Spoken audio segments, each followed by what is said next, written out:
Anne-Sophie, après 10 ans d'affiliation au CrossFit, vient de la retirer. Quel jour c'était que tu as retiré ton affiliation au CrossFit? En août dernier. Au mois d'août dernier. C'est une sorte de divorce du CrossFit. Qu'est-ce qui s'est passé? T'aimes plus le CrossFit? Ah non, au contraire, j'adore le CrossFit, je le pratique encore, je l'ai beaucoup pratiqué. J'ai fait beaucoup de compétitions, j'ai fait 10 fois les French? 10 fois les French, entre autres. Donc c'est une méthode qui est incroyable en termes de remise en forme et puis en termes de préparation physique. Mais alors, pourquoi tu te désaffilies au bout de 10 ans? Parce que je fais une différence entre ce que j'aime, ce que je pratique, et ce qui est businessment, ce qui plaît. Et aujourd'hui, on se rend compte que le CrossFit, la hype du CrossFit est un peu derrière nous, dans le sens où aujourd'hui, on a moins de gens qui veulent pratiquer le CrossFit. Avant, en 2018, c'était bonjour, je fais une séance d'essai et je m'inscris directement au CrossFit. Aujourd'hui, les gens sont un petit peu plus timorés. Pourquoi? Parce que ils veulent d'autres activités, ils veulent peut-être juste un petit peu bouger. Peut-être que le CrossFit est un petit peu trop intense, un petit peu trop dur pour eux. Ils ne sont pas prêts à s'investir et prêts à souffrir. Ils sont juste prêts à bouger. Donc, il faut écouter les adhérents, il faut écouter le marché et être à leur écoute, en fait. Est-ce que ça a joué l'augmentation des affiliations? Tu peux nous dire de combien à combien c'est passé en un an, les affiliations? Aujourd'hui, c'est un petit peu moins de 4 000 €. Donc, même si on n'a jamais été augmenté, c'est sûr que cette augmentation y est pour quelque chose. Après, un prix est toujours en fonction de quelque chose. C'est-à-dire que on est OK pour payer plus cher dans d'autres domaines. Mais pour avoir quoi en face? Aujourd'hui, on a un chiffre, on a un prix. Qu'est-ce qu'on a en face pour ce prix? On a un nom, ok. Est-ce qu'il nous sert? Est-ce qu'il nous dessert? Je vous répondrai plus tard. Déjà, à propos de ce nom, est-ce que l'affiliation te protégeait? Peut-être qu'à 100 mètres, moi, si je veux ouvrir une box, CrossFit va m'en empêcher, si toi, tu es affilié. Non, Donc, ça ne sert pas à ça, l'affiliation. non, ça ne sert pas à ça. Ou plus à ça. Bah, ça n'a jamais servi Ça n'a jamais servi? à être protégé, du moins en ces termes. S'il y a quelqu'un qui ouvre une box de CrossFit à 500 mètres, il a tout à fait le droit. Donc, CrossFit, la marque CrossFit n'a jamais rien fait pour ça, entre autres. Donc, ça sert à quoi, cette affiliation? Hormis le nom, on a bien compris. Est-ce qu'il te propose de la formation avec ce prix-là? Alors, il nous propose de la formation, mais toujours qui est payante. Je Ah oui. rappelle que pour pouvoir dispenser le CrossFit, il faut un level 1 et ou un level 2 qui est périssable tous les 5 ans. Donc, tous les 5 ans, Combien ça coûte un level 1? il faut passer à la caisse. Ça coûte 1 000 €, environ 1 000 €. D'accord. Donc, du Donc, en coup, plus de l'affiliation, il faut systématiquement repayer un truc c'est ça. Bah, qui est obsolète au bout de... bah, c'est un peu comme si on repassait Ouais, éternellement le brevet d'État ouais, c'est ou ça. pour toi tous tes Ouais, examens. ouais, ouais, c'est Ça ça. n'aurait jamais fini. C'est pas que c'est obsolète. Disons que toi, une fois que tu as appris, t'as Bah, appris les fondamentaux, tu vas pas c'est ça. repayer pour les Après, qu'il y ait une réapprendre. mise à niveau ou qu'il y ait ça, c'est très bien. Et ça, c'est vrai, du coup, c'est une remise à niveau quand tu repasses le level 1, c'est un nouveau level 1 ou... Non, non, non, c'est pas Ouais. un nouveau, Donc ça se justement. justifie pas pour toi. Bah, non, ça se justifie pas. En plus, on n'apprend pas plus de choses. Donc Si on c'est vraiment encore, une boîte à cash, quoi. bah, Toi, tu l'as senti comme ça, en tout cas. bah oui, après, sinon, on passe plus de diplômes dans n'importe quoi. On... Je veux bien qu'il y ait une remise à niveau, qu'il y ait quelque chose à payer, mais pour une plus-value en face. Là, aujourd'hui, on est en face d'une entreprise qui demande à ses affiliés de l'argent. Pourquoi? Ben, on n'est pas protégé. Donc, on est un peu déçu, en fait. C'est plutôt de la Ou déception. c'est pas de gaieté de cœur que t'es Non, désaffilié. pas du tout. C'est plutôt un discernement et un, c'est plutôt de la déception. On aurait voulu, parce que c'est vraiment une méthode génialissime, Ben c'est oui. une méthode qui a fait ses preuves, qui tous les jours est agréable à coacher, tous les jours fait des émules, mais aujourd'hui, on sent que l'image que CrossFit, que l'entreprise CrossFit a inculquée, elle était pas santé en fait, elle était plutôt compétition, plutôt dirigée en compétition.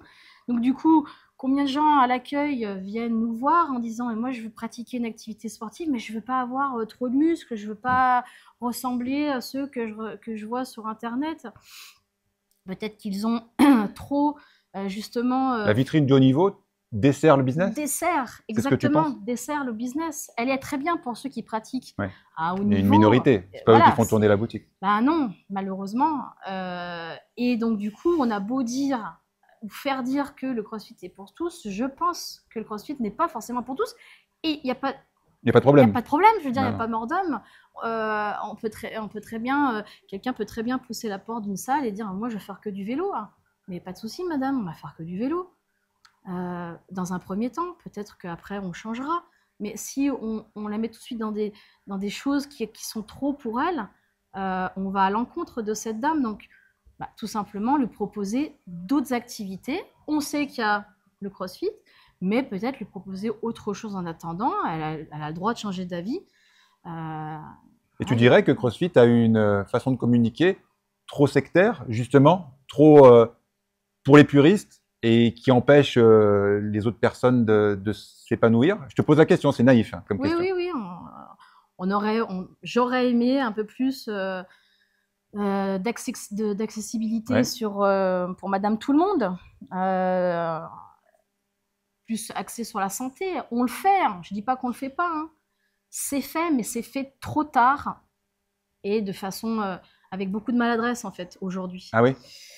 Bah oui, parce que l'image du CrossFit, elle est faite aujourd'hui. C'est quelque chose, passez ma expression, un petit peu de bourrin. Quand je dis bourrin, oui, c'est hardcore. C'est hardcore. C'est l'image que ça renvoie publiquement. C'est l'image que ça renvoie publiquement. Donc, mais c'est pas ce que vous faites vous dans les box au quotidien. Évidemment que non. Mais pour les gens, n'empêche qu'ils ont ça devant les yeux. On essaie de le faire, mais ce n'est pas ce que les gens s'imaginent. Ouais. Donc ça, malheureusement, l'image est déjà faite. Donc là, on ramasse en fait les pots cassés. En fait, quand je dis on, c'est tous ceux qui font pratiquer cette discipline. Donc aujourd'hui, et puis je pense qu'aujourd'hui on est dans une ère où le fait d'avoir plusieurs activités, vous prenez ça sur un tas d'autres sujets, les gens ils aiment faire un peu de ci, un peu de là. Donc je dirais, on peut pas s'enfermer dans une seule discipline, dans un seul parfum. Toi, tu dirais finalement, est-ce que je résume bien ta pensée, je dirais que tu as l'impression que CrossFit, c'est plus dans l'air du temps? Alors que ça l'a été pendant longtemps. Hein. Ça l'a été. Et maintenant, c'est plus dans l'air du temps. Ça l'a été. C'est-à-dire qu'aujourd'hui, il faut repenser. On est dans un monde qui bouge sans cesse. Et une vérité, à un moment donné, ne peut pas être comme ça toute la vie. Il faut être en mesure de se reposer des questions, de se remettre en question et de se dire « Ok, ça a marché », mais pas rien que pour le CrossFit, pour tout. Voilà, on parle du CrossFit parce que c'est notre sujet. Et toi, tu penses qu'ils n'ont pas fait le job? Ils sont restés figés un petit peu? Je pense qu'ils sont restés figés et du coup, le fait de rester figé, ça entraîne évidemment des conséquences comme on connaît aujourd'hui. Aujourd'hui, les gens, ils préfèrent faire quelque chose de plus ludique peut-être, de moins dur, où ils s'éclatent, où ils sont totalement à la fin du WOD par terre, mais de façon moins technique. Donc, c'est pas moi qui le dis, c'est les gens. Ah oui, mais j'ai bien compris. C'est la tendance actuelle. Aujourd'hui, je pense que les gens veulent prendre du plaisir et tout le monde n'est pas prêt à franchir cette zone d'inconfort. Tu dirais que le prix des box aussi, ça a refroidi les gens? Parce qu'on est à Lyon, là, enfin, on est dans la région lyonnaise. C'est quoi la moyenne des box? 100 € mensuel? Ouais, un petit peu moins, ouais. Une centaine d'euros? Une centaine d'euros. Et moi, à ma connaissance, il n'y a aucun club de muscu traditionnel à ces prix-là. Oui, après, ils vont le justifier avec du coaching en small group, une certaine excellence à respecter. Ok, mais aujourd'hui, je pense que les gens ont une approche, les adhérents, les gens qui viennent faire du sport, ils veulent tout simplement bouger, ils veulent s'éclater, ils veulent passer du bon temps. Donc, du moment où ils sont bien coachés, en sécurité, et qui sont contents de faire l'activité qu'ils font, ils veulent pas trop se prendre la tête, en fait. Alors, attention, je dis pas que ça plaît pas à personne. Évidemment que ça capte des gens, mais ça capte moins de gens qu'avant.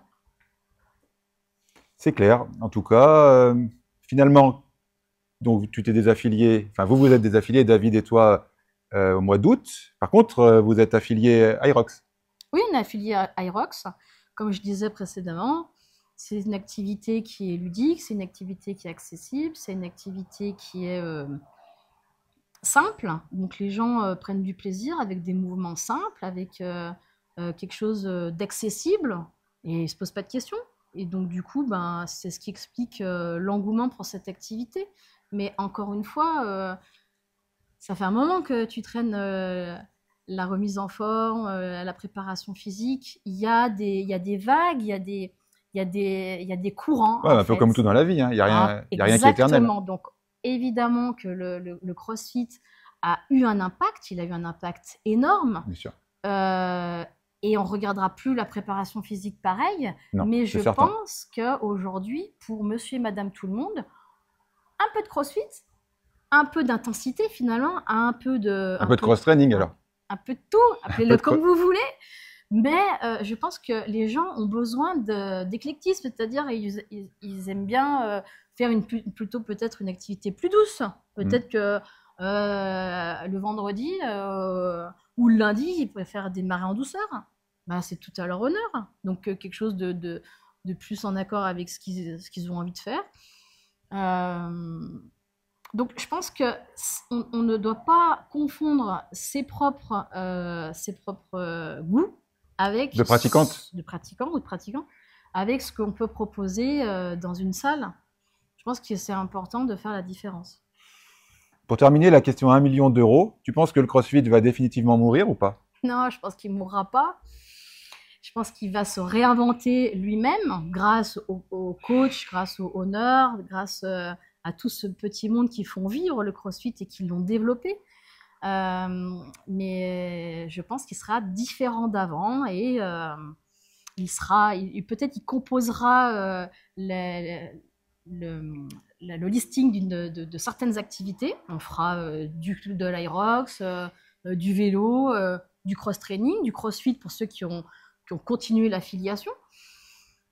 Peu importe, aujourd'hui, pour Madame Lambda, de continuer l'affiliation ou pas, il n'y a pas grande différence puisque elle va toujours faire de l'intensité avec des mouvements variés à haute intensité. Donc, ouais. Pas besoin de payer $3000 pour lui proposer quelque chose que finalement mais ce qui est décevant, c'est que cette fabuleuse méthode a été peut-être gérée un petit peu, j'allais dire un peu quinca, quoi. Allez, débrouillez-vous. Elle était aussi victime de son succès. Ouais, c'est ça. Et puis, faites un peu comme vous voulez, quoi. On aurait peut-être dû établir un cahier des charges. Peut-être, hein. Je sais pas. On peut refaire l'histoire, hein. Mais en tout cas, ce qui est sûr, c'est que le CrossFit, cross-training, appelez-le comme vous voulez, il n'est pas mort, hein. Il est bel et bien vivant, vivant grâce au coach ou aux honneurs qui le pratiquent, qui le font pratiquer, mais je pense qu'il va changer de visage. Il va changer de visage et il va être inséré avec d'autres activités, tout simplement parce qu'aujourd'hui, on est dans un monde où le monde change, où les gens changent, où ils veulent de la diversité, et aujourd'hui, la diversité, elle passe par plusieurs activités dans une salle. Alors, à propos de salle, on est chez toi. Alors, c'est plus une box de CrossFit, mais vous œuvrez depuis des années à l'amélioration des qualités physiques des gens. Parle-nous un petit peu de l'endroit où nous sommes. On est à Brignais Sport Club, et où l'on peut faire du cross-training, bien sûr, de l'Irox, de la boxe, du pilate. Et de la muscu. Et de la muscu traditionnelle, exactement, sur le plateau muscu, du cardio-training également, en accès libre. Donc, dans la banlieue lyonnaise, enfin c'est juste à côté de Lyon, Brignais, c'est à 30 minutes en voiture de Lyon. La liste n'est pas exhaustive, elle peut très bien se rallonger un jour sur d'autres choses. Merci beaucoup, Anso, d'avoir parlé de tout ça avec toi. Je sais que c'est un sujet qui t'émotionne un petit peu et tu as eu le courage d'en faire participer, d'en faire part à la communauté. Merci beaucoup. Merci.